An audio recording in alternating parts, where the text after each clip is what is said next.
আসসালামু আলাইকুম প্রিয় দর্শক, মেঘলানুর বিডি চ্যানেলে আপনাদের সবাইকে স্বাগতম। আজকের রেসিপি হলো পাবদা মাছ ভুনার রেসিপি। পাবদা মাছ ভুনার জন্য আমি পাবদা মাছ নিয়েছি 4 পিস। প্রথমেই মাছের মধ্যে লবণ দিয়ে নিচ্ছি হাফ চা চামচ, মাছের মধ্যে হলুদের গুঁড়ো দিয়ে নিচ্ছি হাফ চা চামচ, মরিচের গুঁড়ো দিয়ে নিচ্ছি হাফ চা চামচ। হলুদ, লবণ, মরিচ দিয়ে মাছটাকে খুব ভালো করে হাতের সাহায্যে মাখিয়ে নিচ্ছি। মাছটাকে ম্যারিনেট করে রেখে দেব 10 মিনিট। এখন একটি প্যানে তেল দিয়ে নিচ্ছি হাফ কাপ।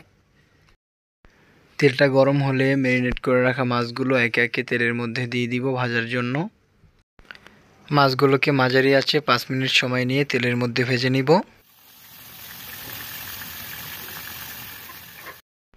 মাছের এক পাশ ভাজা হয়ে গিয়েছে, এবার উল্টিয়ে অপর পাশ ভালো করে ভেজে নিব। সবগুলো মাছ এভাবে উল্টিয়ে নিয়েছি। মাছগুলো ভাজা হয়ে গিয়েছে, এখন অন্য একটি পাত্রে তুলে নিচ্ছি। একই তেলের মধ্যে মাছগুলো ভুনা করে নিব।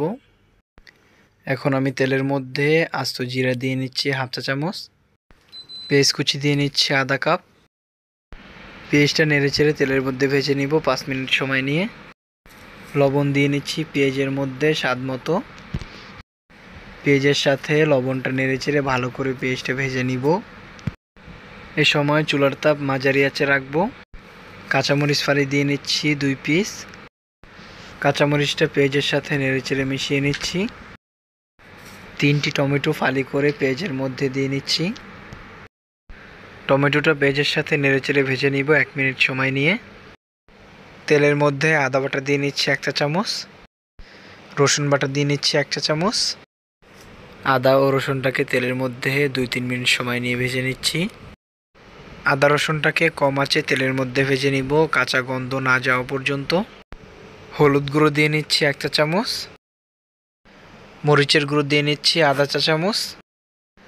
তেলের মধ্যে গরম মশলা গুঁড়ো দিয়ে নিচ্ছি আধা চা চামচ। এখন সবগুলো মশলা কম আঁচে 1 মিনিট তেলের মধ্যে ভেজে নিব। এবারে মশলার মধ্যে সামান্য পানি দিয়ে কম আঁচে মশলাগুলোকে কষিয়ে নিব 5 মিনিট সময় নিয়ে।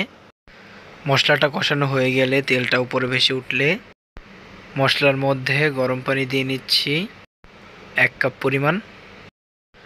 মশলার সাথে পানিটাকে নেড়েচেড়ে ভালো করে মিশিয়ে নিচ্ছি। পানিটা যখন ভালো করে বলক চলে আসবে তখন আগে থেকে ভেজে রাখা পাবদা মাছগুলো পানির মধ্যে দিয়ে দিব। মশলার সাথে মাছটাকে ভালো করে নেড়েচেড়ে মিশিয়ে নিচ্ছি। মাছটাকে এখন উচ্চ তাপে রান্না করব 8 মিনিট সময় নিয়ে। এখন মাছটাকে আলতো হাতে নেড়েচেড়ে নিচ্ছি। মাছের মধ্যে আস্ত কাঁচামরিচ দিয়ে নিচ্ছি 2 পিস। মাছের মধ্যে ভাজা জিরের গুঁড়ো দিয়ে নিচ্ছি হাফ চা চামচ। জিরার গুঁড়োটা নেড়েচেড়ে মাছের সাথে ভালো করে মিশিয়ে নিচ্ছি। এখন মাছের মধ্যে ধনিয়া পাতা কুচি দিয়ে নিচ্ছি স্বাদ মতো। ধনিয়া পাতা কুচিটা আলতো হাতে নেড়েচেড়ে মাছের সাথে ভালো করে মিশিয়ে নিচ্ছি। তৈরি হয়ে গেল দারুণ স্বাদের মজাদার পাবদা মাছ রেসিপি। এখন গরম গরম পরিবেশনের পালা। পাবদা মাছ ভুনা খেতে কে কে পছন্দ করেন অবশ্যই আমাদেরকে কমেন্ট করে জানাবেন। ভিডিওটি না টেনে পুরো রেসিপিটি দেখার অনুরোধ রইল। আজকের রেসিপি এই পর্যন্তই। সবাই ভালো থাকবেন, সুস্থ থাকবেন। আসসালামু আলাইকুম, আল্লাহ হাফেজ।